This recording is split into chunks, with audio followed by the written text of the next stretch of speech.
Hey folks, welcome to your second weekly video. Let's start by looking at the work we did last week, and then let's look at the new technical challenge this week of the personal statement. So just going on to the homepage, I just want to say you guys are really understanding what alternative grading is, what it means, why we should do it, right? You guys have really mastered that and understood that. And it sounds like most of us are really gung-ho and want to do that. So we'll keep with the alternative grading.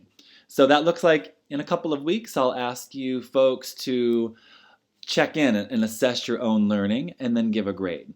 So that'll be on Canvas shortly. Okay, and let's take a look at, right, in your chat about technical writing, there was some really great, everyone had a really great definition of their own, right? I was loving those. So take a look at those if you haven't seen it. And I guess my personal definition of technical writing is, again, it's simplifying the complex, it's simplifying complex situations or writing. It's taking something that sounds really complex and making it really simple to an audience.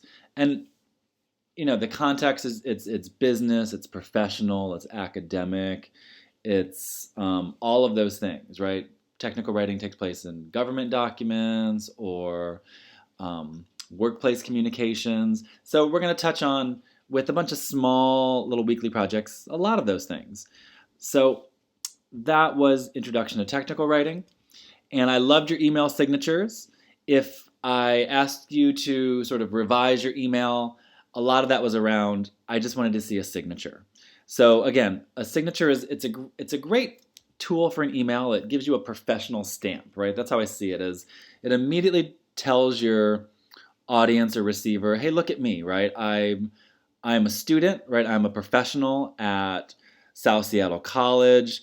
I know where I'm going. I know what my major is. I know what my expected graduation date is, right? Rather than being sort of wishy-washy, just go ahead and just set those in stone, right? You're not married to them, but I think it makes you look like a student that that knows what they're doing, right? They have a plan, right? to better say that. So I love the power of an email signature. It stamps you as, this person has a professional trajectory. Some really great ones I saw was like computer science, South Seattle College 2023 or 2024, right?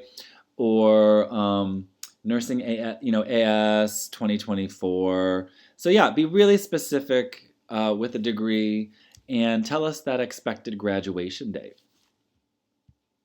So yeah, if you're still working on that, right, you can keep working on your signature, and you can include it in your permanent email settings, or you could just use it for the exercise for this class, right? I don't want to make you use a signature if you don't want to. And I don't put my personal cell phone on my signature. For me, that's like a privacy thing. So I would be really careful, like, what information do you want in your signature? I think email, your most professional email is great, and your South Seattle probably is your most professional email. So make sure you have that, not maybe a Gmail or a Yahoo.com. So yeah, so there's that part of the signature too. And then I was loving the discussion around gender inclusive address in letters and emails. And I think the easiest rule for that is if you don't know how someone's identifying, you can always just say their full name, right? I love these examples. Dear P.T. Smith, right? Or Dear Amrita Kumar, okay? Dear Johnny Paul Calavita, right? So you have a lot of options, unless you know how someone identifies, right? Then you could use Mr. or Miss or what have you. But I love this, if you don't know, just use that inclusive solution like we've seen in our readings. Okay, so let's look at this week now. This week we're doing Scholarship Search Communications. You have the Foundation Scholarship, the South Seattle Foundation Scholarship. Every year they give out a pot of money. So think of this technical challenge as this is a real real message, right? I am asking for money. It's a real audience. It's the South Seattle Foundation committee, which is made up of staff and faculty, volunteer readers from the college. I've been a reader for the foundation college, but also people who work in the foundation office, which are, think of it as staff or administration of this college. So those are your readers. Okay, so again, this is a authentic writing assignment. It has a real audience. It has a real purpose, right? We're asking for money, and we're justifying, right, what we'll do with the money. So make sure you say things like, not like I deserve the scholarship, but this scholarship money will allow me to take more classes in nursing or computer science or religion or philosophy, right? Does that make sense? You want to be really specific. So the first thing you do this week is take a look at the Seattle College Foundation scholarship web pages. There's several, so you'll need to look at all of them. So you'll get to the general page, right? Great page. You'll see information about the scholarship, application information. And what I'm most interested in for this class is, the writing part, the written statements, right? How to write strong written statements. So that's where this assignment is coming from. I'm just pulling literally the scholarship prompt for the written statements, right? Here's the three pieces of the written statement that we're going to write. So go through that. This will open up in a few weeks or a month, so you should get an announcement from the college that the scholarship is now open. So you don't have to, but obviously if you want to use this writing assignment of the personal statements for the actual scholarship, I really, really, really want to encourage you. You don't have to, but why not, right? So yeah. We'll turn this in for our part of the class, and then if you want to go right above and beyond, right, apply for the actual scholarship. Use the personal statement that you're writing for this class. The audience again is the foundation. The purpose is right to request money. The context, right, is the college has this money for students. Okay, so that is the foundation scholarship. And again, there's several pages, right? So you'll have to go through some of these links. Okay, so going back to Canvas.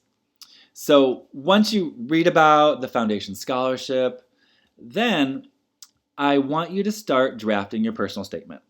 So, right, click on that, and here is the actual, right, statements that the college would like you to write about. There's 3.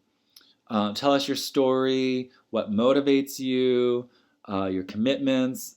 Think of these as sub-questions. You don't have to answer all of the sub-questions, folks. Think of those as, these are little brainstormers, okay?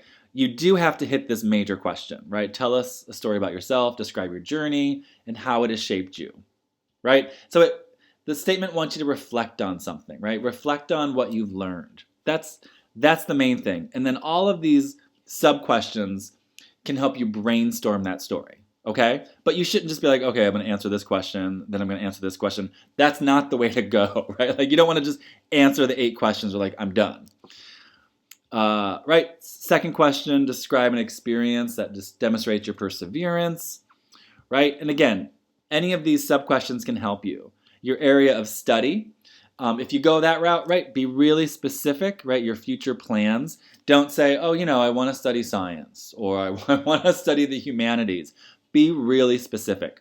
This personal statement is an exercise in being descriptive and very specific. You don't want to be general. So, for example, you wouldn't say, I want to study science. You would say, I have a passion.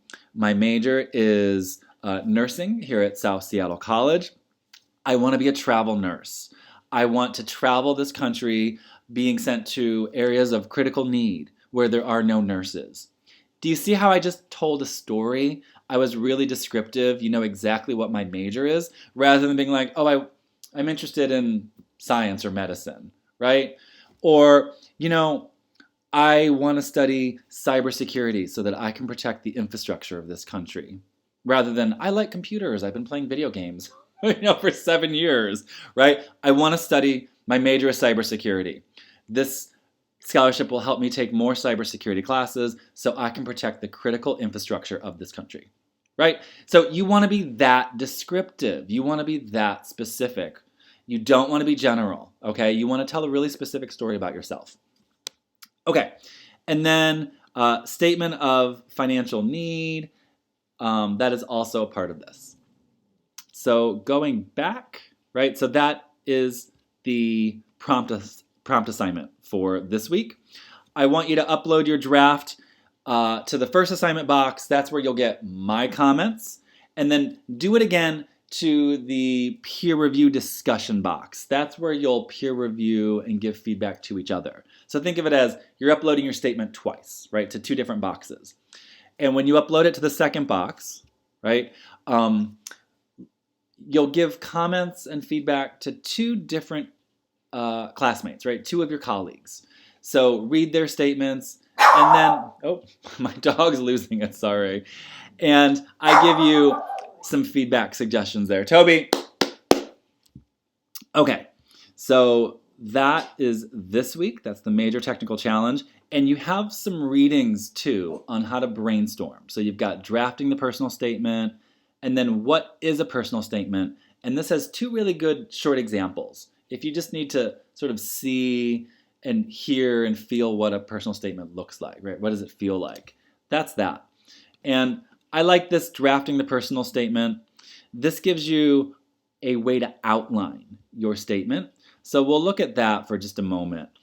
Right? How to write a compelling personal statement. So go through this. What I want to get to is there's some great brainstorming boxes at the bottom, right?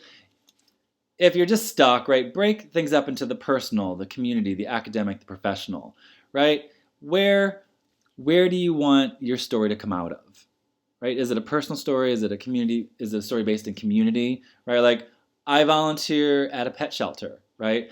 For me, that's a community experience, and I could describe that, right, as part of my journey. Or I could start with the academic, right? I've always wanted to be an English professor.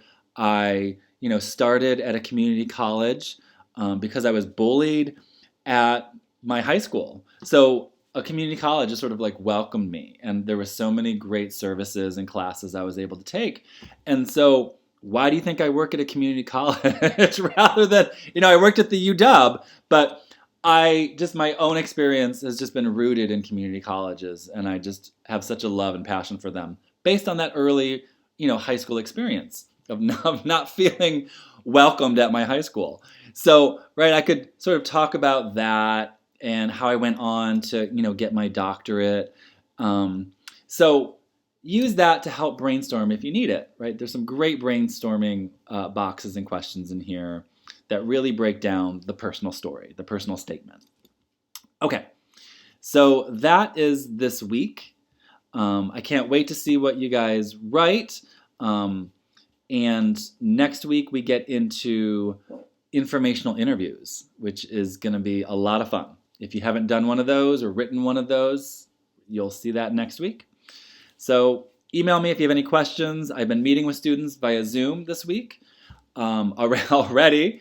I'm always happy to meet via Zoom or just talk over email and work on anything.